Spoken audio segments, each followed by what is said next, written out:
Greetings from LA, my dear friends. This is Daisuke, and I very much hope that this video finds you well and in very good spirits wherever you are in the world. And today, if you don't mind, I would very much like to continue on with our journeys, our discussions, our discoveries, and our explorations with respect to the recent releases made by the Criterion Collection during this year of 2024. And that brings us to a work which has been designated by Criterion at spine number 1210. And this is a work which is described as being from the year 2022. The name of the filmmaker is Laura Poitras. And the name of the work is All the Beauty and the Bloodshed.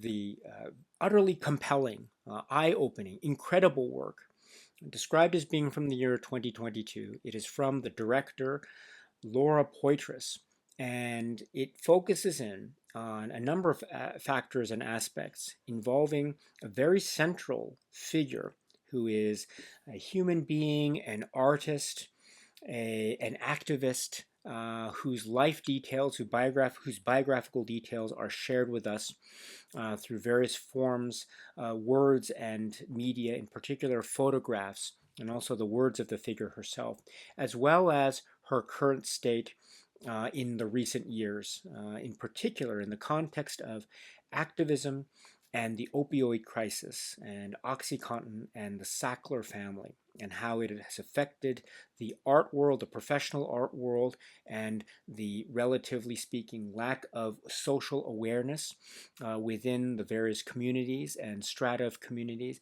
but how this figure and others are attempting to, through their acts and through their protests that are very vocal and very memorable indeed, and they're memorable for a purpose, try to raise awareness and to cause some kind of shift and change in the context of this crisis, which is confronting the very society that we're all a part of. This figure is the one, the only Nan Goldin, who is front and center in this, as I say, extraordinary work, which is called All the Beauty and the Bloodshed. A documentary, and it could be said to be a portrait documentary, but also a documentary focusing in on, well, one can say it's two parts or two main components that are, of course, linked and connected. One component is the artist, the person herself, Nan Goldin. And so through a series of, say, discussions with Nan Goldin that we hear, as well as accompanied by photographs that are part of the tableau of her life, we become privy and we share in her experiences as she shares them with us, of experiences growing up, her early childhood life, a life in the context of, say, an early childhood life in the heart of suburbia, and her relationship with her parents, and in particular her older sister, and the tragedy that befalls her family with regard to her sister, and how it affects her, Nan Goldin, and how it affects her parents, her mother and father, even to the present day, and how certain details of the biographical background are things that the viewpoints and ability to share publicly are sentiments that are not necessarily shared amongst the family, which is a point that Nan Goldin does bring up in some of her discussions. So there are many places in which Nan Goldin shares her, say, path of self-discovery and indeed discovery about the world around her and meeting new people and the excitement of the communities and the lifestyle and the explorations that were perhaps, in her words, a great opportunity for her to explore things that were otherwise forbidden to her or inaccessible to her growing up. And that involves getting involved in aspects of the art scene, discovery of her own expression in art and photography. That is a very close-knit community at first that gains a lot of traction and a lot of mobility and a lot of visibility. And the subjects of her photography and her really pioneering work have to do with people in her life, in her vicinity, in her orbit. And it has to do sometimes with some of the women that she has met in her life, some of the people that she has fallen in love with, and she's very vocal and very honest about the many relationships that have been part of her life. Close friend relationships, intimate, romantic, personal relationships, sexual relationships. She also talks here in these contexts about exploration of her own sexuality and sexual identity with respect to the various people that she has met. And this also brings to her quite directly early on in her life, in her adult life, not only the joys and the thrills and the wonderful personal and emotional satisfactions and happiness that she's able to garner and to experience herself with the many people that she meets who are very supportive of her, who are also on their own, say, journeys, life journeys, maybe emotional journeys, journeys that have to do with their own sense of self and their own understanding of self.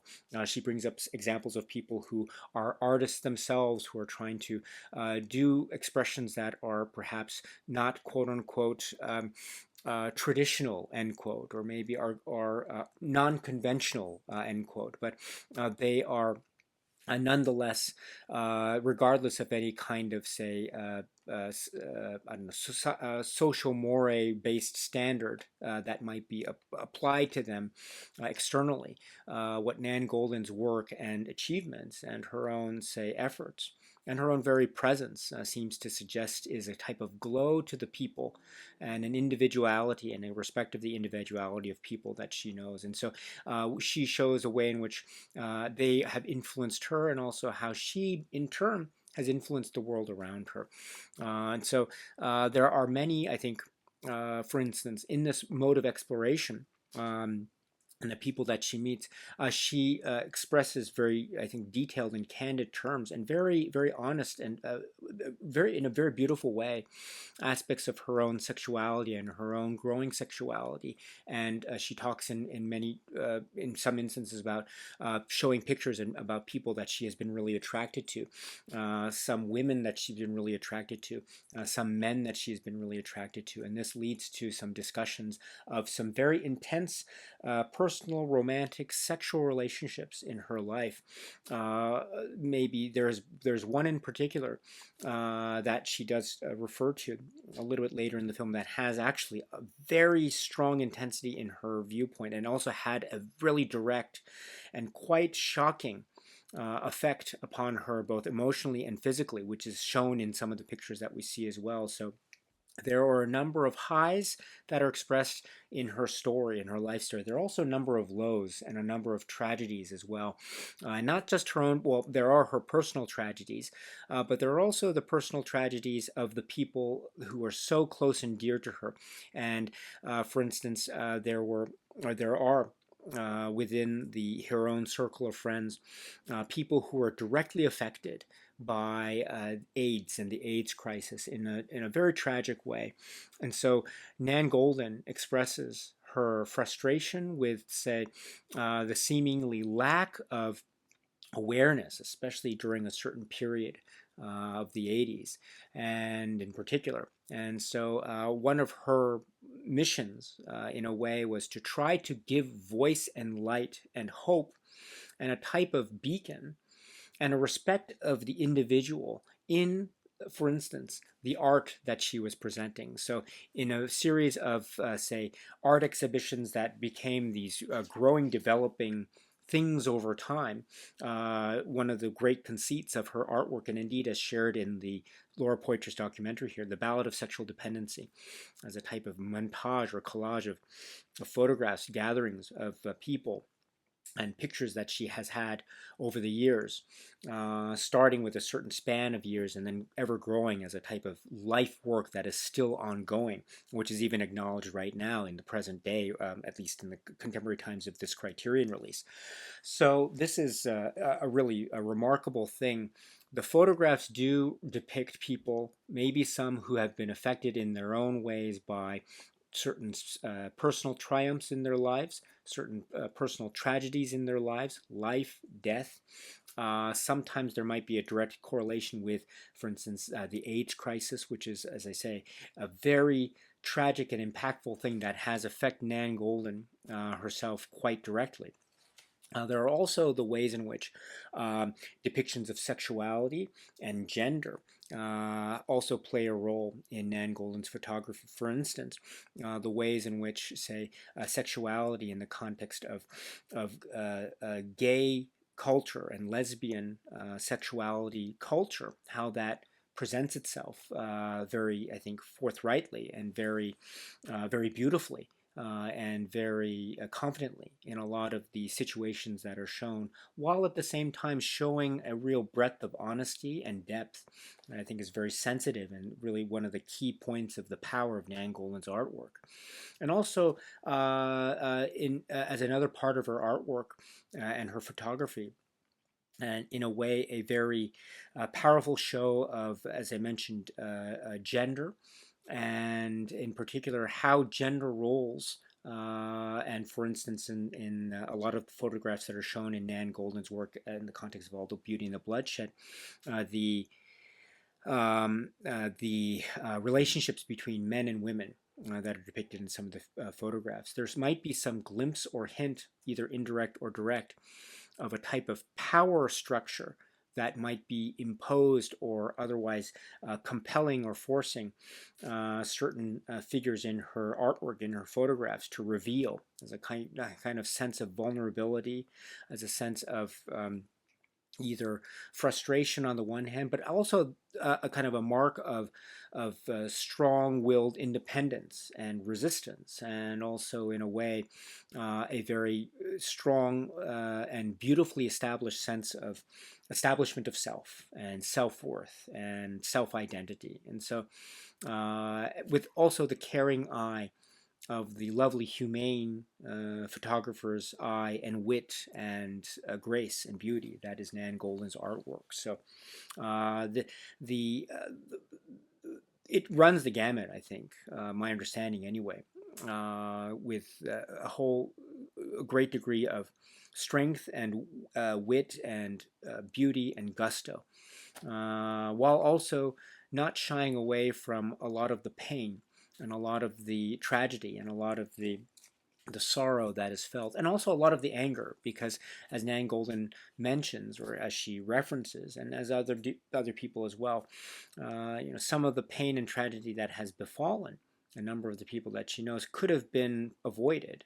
If there could have been more awareness, more, say, governmental assistance in a beneficial way from her perspective anyway, or whether there could have been more awareness that could have provided a better safety net, or the like. And so this becomes one of the key focal points, as acknowledged by Nan Goldin herself, one of the crises that she lives through in her life, both directly and also through the experiences of some of the people that she knows. So this is incredibly powerful, an incredibly powerful thing indeed.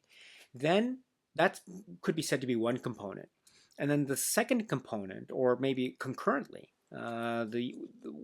it could be said is this film is about, is focusing in on Nan Goldin today and her efforts to not only bring awareness with respect to the opioid crisis, and specifically OxyContin, which has, as she reveals, has affected her directly, but also bring awareness to how this is related to the Sackler family and how this is making direct, relevant connections with the art world and museums that have received a lot of donations from the Sackler family and have a lot of, so much so that they have wings in the museums that are in the name of the Sackler family, so etc. And this is to Nan Goldin's eyes, and to also from the perspective of fellow activists in her vicinity. This is seen as being incredibly an incredible type of social affront, very offensive, and it's something that they decide through the guidance and leadership of Nan Goldin. They decide to take action, and they decide to take action in the form of public shows of protest, activism, which has, for instance, a kind of, in its own way, a very interesting way, its own type of art art exhibition aspect to it, using art to protest against art, in a manner of speaking. And so we have instances where these actual protests within the walls of the museum wings or just outside the museums that are, in Nan Goldin's eyes and others, implicated in one way or another from the receipt of the Sackler money. There are publicly held protests that involve very very interesting and creative depictions of the protest itself. And so it's an interesting art exhibitionist way to stage a protest. Not only that, Nan Goldin herself puts her own art on the line, because her career, in many ways, could be said to be within a certain degree of vulnerability. Because of the high-profile stakes that are at play here, as well as to the ways in which her photography and her art might be affected, the exhibitionist aspects of her art might be affected because of what it is she's willing to do, how far she's willing to go in order to express herself and her anger against what she sees as being another grave injustice, another tragedy, as personified by the Sackler family, and from her point of view, the positioning of their responsibility vis-a-vis what is referred to as the opioid crisis. And this ties into her own life, Nan Goldin, as she expresses it in this film.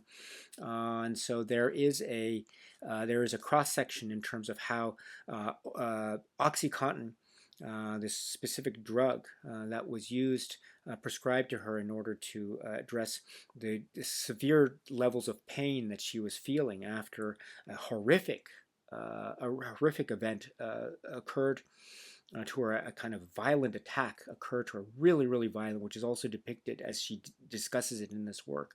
How she was then prescribed, based on her experiences as she recalls it to us, how she was prescribed OxyContin, and how this led to another very, very dark and very tragic element and phase of her life, in terms of how the drug affected her in a negative way, in terms of addiction, but also how it made her aware, and she does acknowledge this too, it made her aware of a number of things that are very important to her.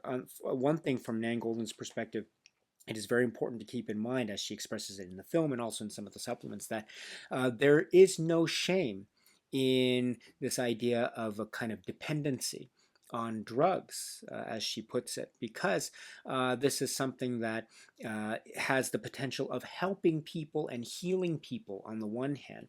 However, where the line is crossed is where the drugs are overly dependent upon, and to the point of addiction, where the addiction pull is so strong that even the individual will has very little wherewithal to be able to withstand the power of this addiction. And so this is this is where the tragedy befalls, and the lack of again from the point of view of Nan Goldin and the pain activist group and others, the lack of sort of social awareness with respect to how to treat addiction in a way that, from their perspective, might be seen as being more beneficial. The lack of these social tools and networks is seen to be itself its own kind of tragedy. And a part of that discussion from Nan Goldin's perspective is the way in which the Sackler family, or certain members of the Sackler family, seem to be handling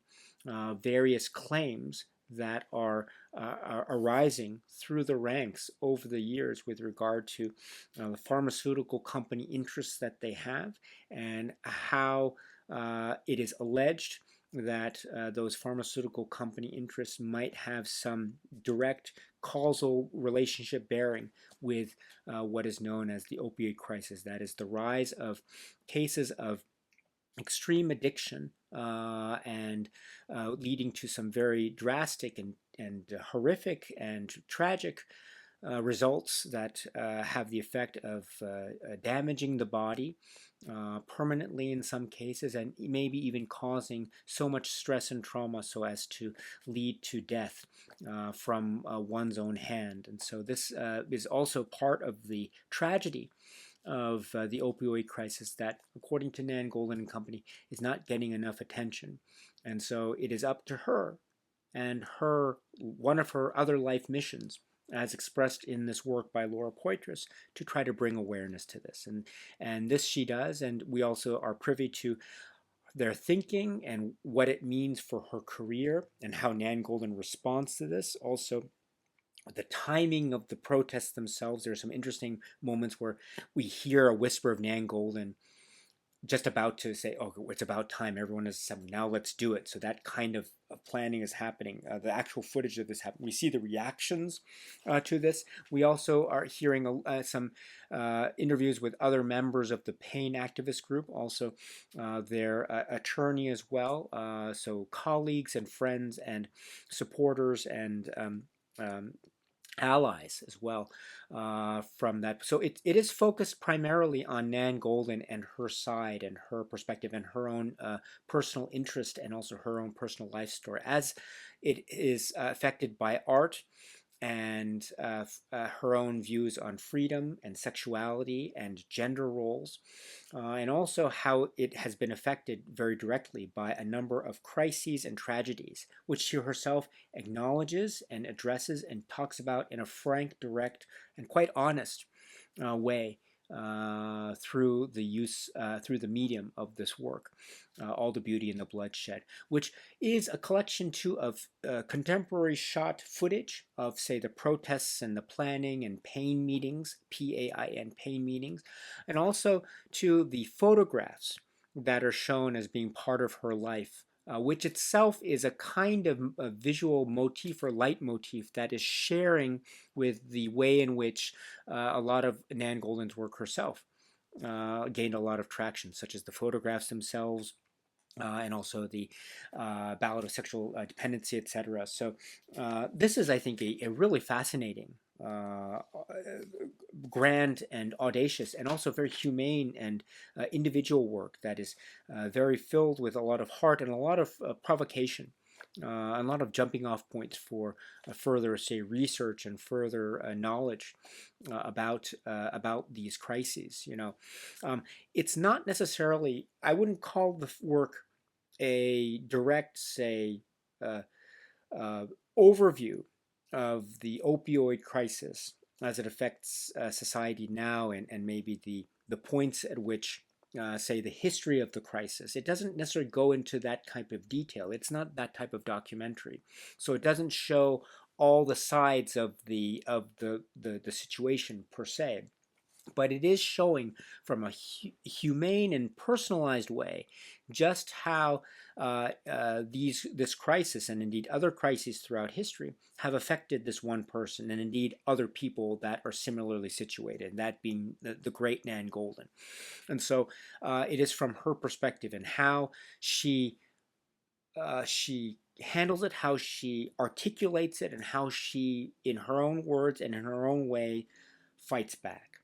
And so this is, in a nutshell, what could be said to be the film All the Beauty and the Bloodshed. As I say, it's a very powerful work. It was my first time to watch this work courtesy of this Criterion release. And I was blown away.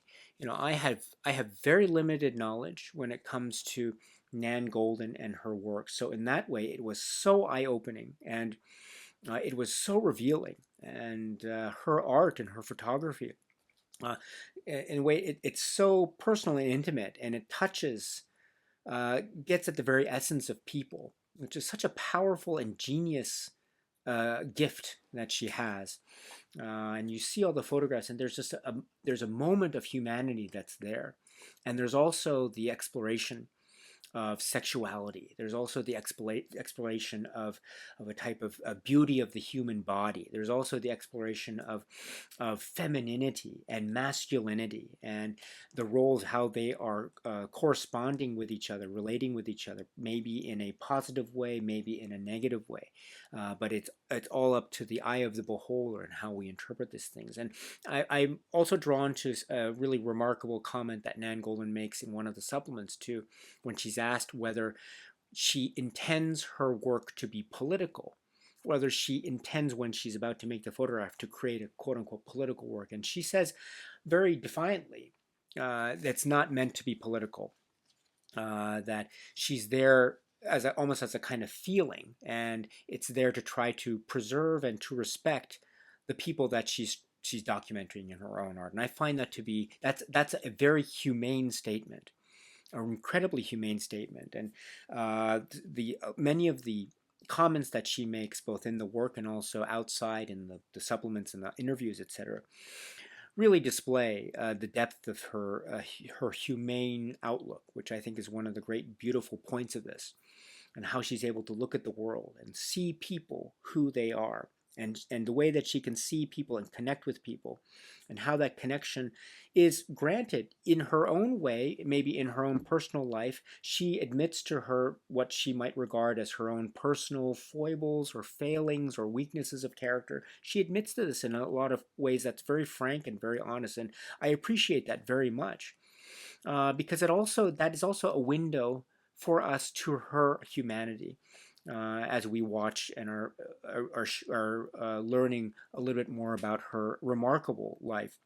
But it's also an indication too about how she is able not just to acknowledge her own, say, frailty and vulnerability, but how she's able to use that as a means of empathy, as a means to show that she can also recognize when other people are frail and vulnerable, when other people are strong and triumphant too, when other people are happy, when other people are sad, when other people are down, when other people are in trouble, as well as when other people are beat themselves, which is, I think, such a powerful tool, such a powerful gift that she is sharing with the world. So this film, All the Beauty and the Bloodshed, is, for me, a real great insight and window into the life and times and art of Nan Goldin and the philosophy of Nan Goldin.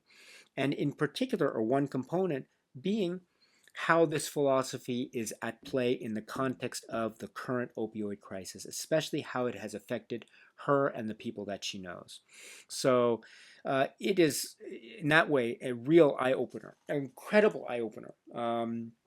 And as I say, I have a very limited knowledge base about many things, all things, including a number of the current events. So I also find this, in terms of my own personal edification, a great jumping off point, and it encouraged me to look into some of these other aspects on my own and do my own research about aspects of the sort of certain pharmaceutical interests and various drugs that are now in the current line of discussion in the so-called opioid crisis. And so this is something that I think is a great jumping off point for that, as well as a window into the mind and insight and philosophy of Nan Goldin through the gaze of Laura Poitras and through the kind of partnership of Laura Poitras, who herself, it's a fascinating story in terms of her own work in film and documentary. Two visionary forces combining in this work. It's quite remarkable indeed, kind of legendary status. This is the work which is All the Beauty and the Bloodshed. The Criterion Collection has released this film, All the Beauty and the Bloodshed, courtesy of this great Blu-ray. It's a single disc Blu-ray, and I have, this is at, once again, spine number 1210, so 1210. And I have the disc in the machine right now, so you have the menu here, the Blu-ray menu, which has an image, which is a really powerful image, which is part of the visual exhibition-based protest, or one of the protests that is depicted in one of the key parts of this work, All the Beauty and the Bloodshed. So very quickly, I've taken the liberty of removing the fold-out insert here. And with respect to some materials here, this is a 2022 work, so I note that there isn't any necessarily a point about a kind of restoration or details of restoration materials based upon, etc. So, but just keep this in mind. It is color 5.1 surround, and according to the back here, 1.78 to 1 aspect ratio. It is a fairly recent release, again from 2022, but from my eyes and ears, again, it is my first time to watch this film courtesy of the Criterion Collection. I have, since acquiring this Blu-ray, I have seen the film a number of times already. I find the picture quality and the sound to be quite reliable and good indeed. And you know, there's sometimes video footage that's relied upon, used to show also the photographs of Nainggolan throughout the years, etc. So overall, I think it's very strong and effective, and also it's highlighting the act of the image, the photorealism of the image, which is again one of, I think, the hallmarks, I understand it anyway, of the art of Nainggolan. So this is the film as it appears on this great Blu-ray. Now, in addition to the film, we also have supplements, and so let me press the supplements menu. We have 3 supplements that are part of this. Great release. So the first one is Interview with Laura Poitras. Now let me press this, and it says, the following program was produced by the Criterion Collection in 2024. So this is an interview, a one-on-one interview with Laura Poitras. It's approximately 29 minutes, so about half an hour. And this is really great. So again, Laura Poitras, her work, or her filmography, and her work in particular, in terms of the realm of the documentary, is incredible. It's pioneering, it's daring, it's important, and it in some circles, it may be in the social, political spheres, current events, it causes a lot of shockwaves and a lot of rumblings. And so there is a great deal of kind of direct head-on nature to her work that is unflinching and brave and fearless, which I admire very much. And indeed, one can say, with, I think, a full-bodied degree of authority, that All the Beauty and the Bloodshed carries on that tradition of the Laura Poitras cinematic philosophy in a very bold way. So in this great interview, we have a number of points, again, from Laura Poitras' point of view, in terms of expressions of her own philosophy, examples of her work in the past. The Oath is mentioned, Risk is mentioned, Citizen 4 is mentioned as well as being some of these examples. And also the idea of risk, and when drawing one's attention to the actual work of this Criterion release, which is All the Beauty and the Bloodshed, and what drew Laura Poitras to the work itself. There was, she knew of Nainggolan. She expresses her great admiration for the work and art of Nainggolan, and also understanding that there is a cross section in terms of how willing Nainggolan was willing to, how far Nainggolan was willing to go in terms of people and associates in the pain activist group, in terms of putting herself on the line, putting their bodies on the line, actually in the forms of the protest, but also in a way that could have affected and might have indeed affected in an adverse way the career, the financial career, the reputation of Nan Goldin. But Laura Poitras does point out that this was and there's a lot of risk, total risk, as she mentions it here. But this was one of the key points that she wanted to address. And Laura Poitras and Nan Goldin, and their meeting was a very fortunate one in those respects, because it allowed the two of them to work together with footage and relying on some of the photographs, also talking with Nan Goldin herself, and also discovering from an artistic journey just how much Nan Goldin's life was also a very key integral part of this story of Nan Goldin and the activism with pain. So this is it's a really fascinating journey of how this came to be, as well as aspects of Laura Poitras' career and the things in history that affected her, such as um, um, aspects of the U.S. government, the war on terror, etc., and military campaigns overseas, etc., and then also her respect and admiration for Nan Goldin, and how her cinematic philosophy combined or collided with the life story of Nan Goldin to create what now is this work, All the Beauty and the Bloodshed. So this is a fascinating, absolutely fascinating fascinating conversation here, and she does go into some specifics too about some key aspects um, of the work in Nan Goldin's story.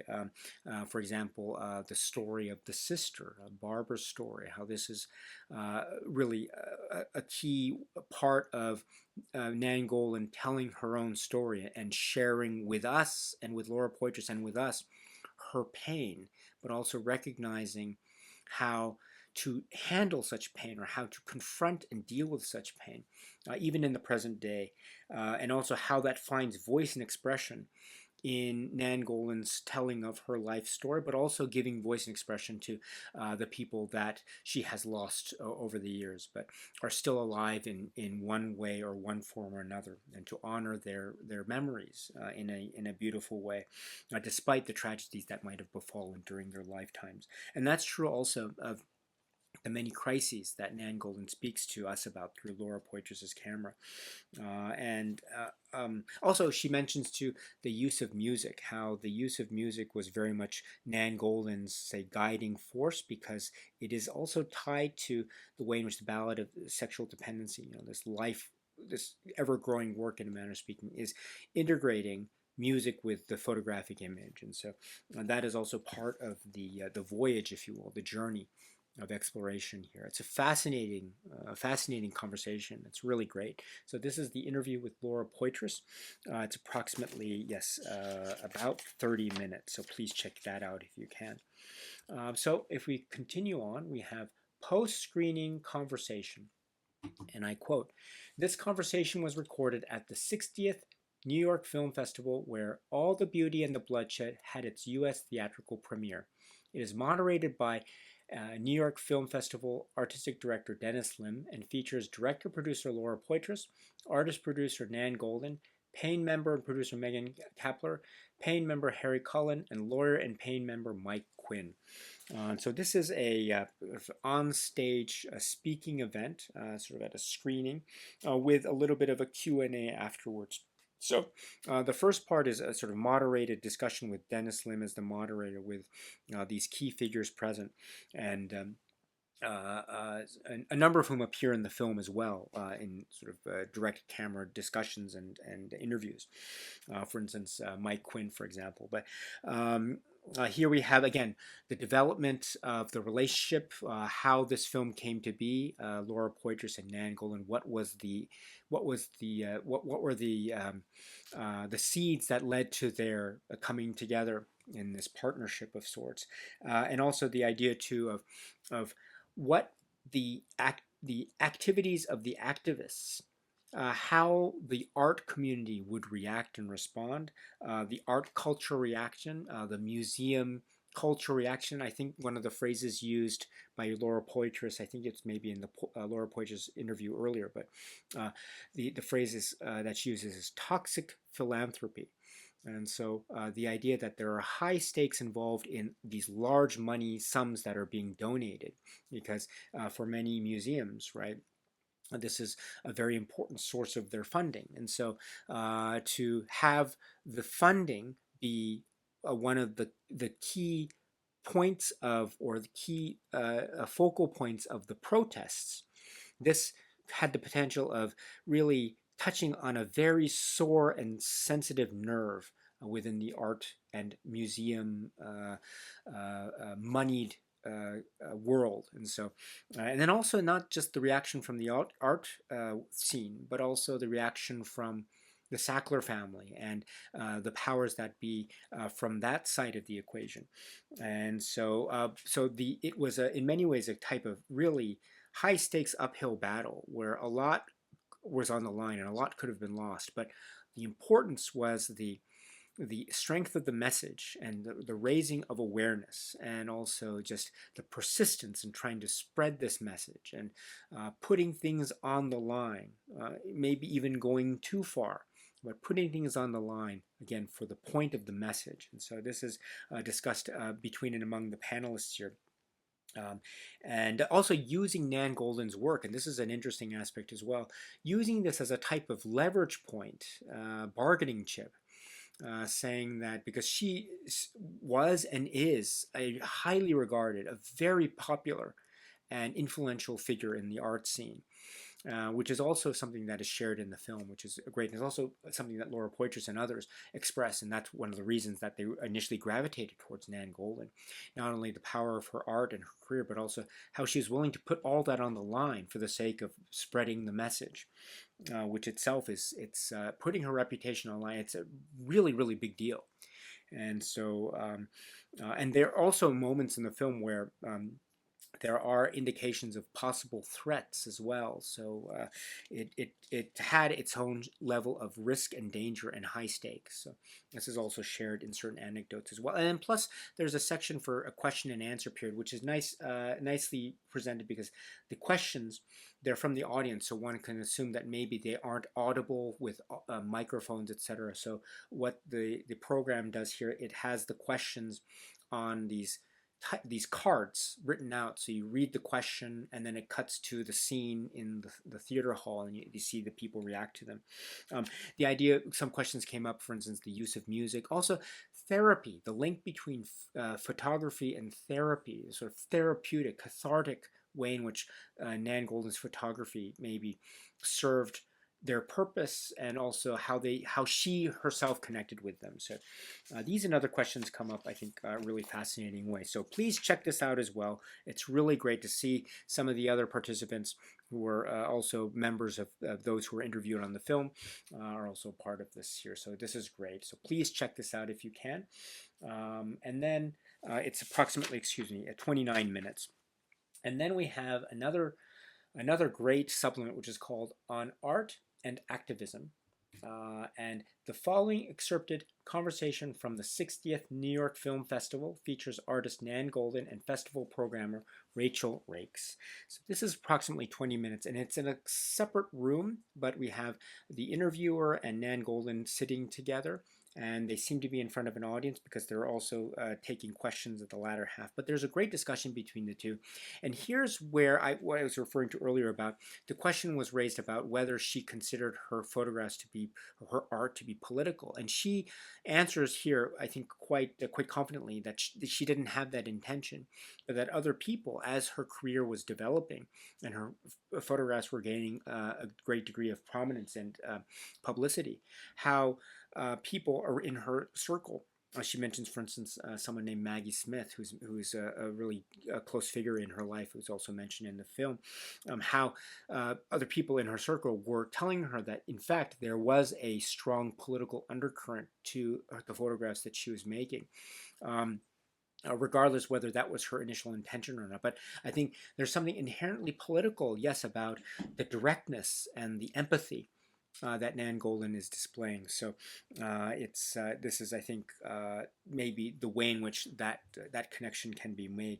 And also the idea of oh, she mentions here, Nan Golan does in that context, I should say, that she didn't have any what she calls pre-intentions.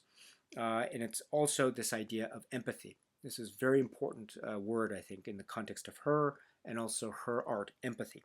Empathy.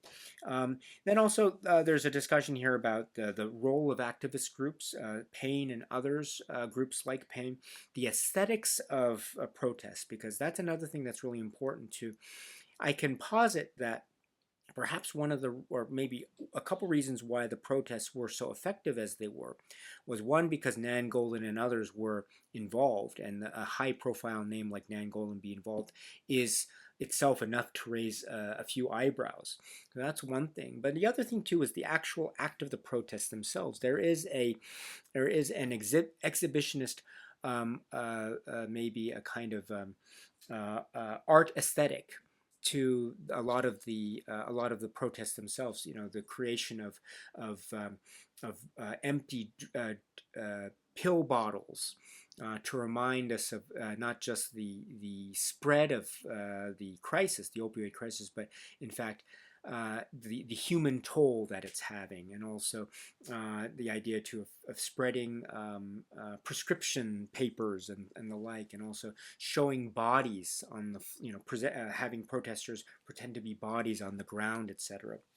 And also actually invading some of the art spaces like the fountain water spaces, etc., to really make the point. So that itself becomes art, protesting art. So this is, I think, something that's touched upon here, I think, with a great degree of sensitivity and detail here. And then also there are some questions too about working with Laura Poitras and the like, and the working relation between Nan Golan and Laura Poitras and others. So, and there's also an interesting question that I think ends it about asking if Nan Golan is happy. And so check out her response. It's really quite charming and wonderful indeed. So on art and activism, approximately 20 minutes. So please check that out if you can. And then the last but not least, there is the trailer that rounds out the supplements here. So I think overall, really a great level of degree, great level of detail that's going into these supplements. Again, furthering the journey into learning about Nan Golan and Laura Poitras and the aspects. I like in particular, yes, the emphasis on Nan Golan's art and also Laura Poitras as well. So there's an interesting balance that's struck here really nicely. So overall, really strong set of supplements. And just a few more points about, for instance, the packaging and the cover art. And so we have All the Beauty in the Bloodshed with this, I think, very wonderful picture here. That is very evocative here. Again, Nan Golan. This is a work about Nan Golan and sort of the life and times of Nan Golan in a manner of speaking. So with All the Beauty and the Bloodshed in this all capital letters expression. So it's really, really nice indeed. And that type of motif is one. I also like the color scheme here and how this wonderful this article of clothing really stands out in this bright and I think affecting way. So well done for that. And two, I should point out in terms of the production credits, let me say art directors Eric Skillman, Sarah Habibi, designer Eric Skillman, art production coordinator William Breeze, and art assistant Julie Sussman. There are a number of wonderful, well, let me see, show here too. If you open it up, there is, again, that aspect of the interior of the case. And this side is where the booklet would go, but here is the disc and a picture that is part of that, a kind of another example of the performative art aspect of the activist protest that is shown in one part of the film. So, and here we have the leaflet. It is a fold-out type. I'm not a fan of the fold-out type. I'd much rather would have seen the stable booklet type, but oh well, c'est la vie. But this is okay because we have a number of other photographs that are part of the proceedings here. So that's also great. And then on the other side, we have the essay. It's called The Highest Stakes by Sarah Schulman. So it is a great essay. Again, more insight, further insight into the life and times of Nan Golan. and also just how that coincides with the approach of Laura Poitras and specific key points that are expressed in the life and times of Nan Goldin via Laura Poitras' vision here. So it's an overall incredibly strong essay, really great, the highest stakes, so please check it out if you can. My strong suggestion is, like with other essays in the Criterion Collection release catalog, my strong suggestion is to watch the film first, and then after you've seen the film you can read the great essay, the highest stakes.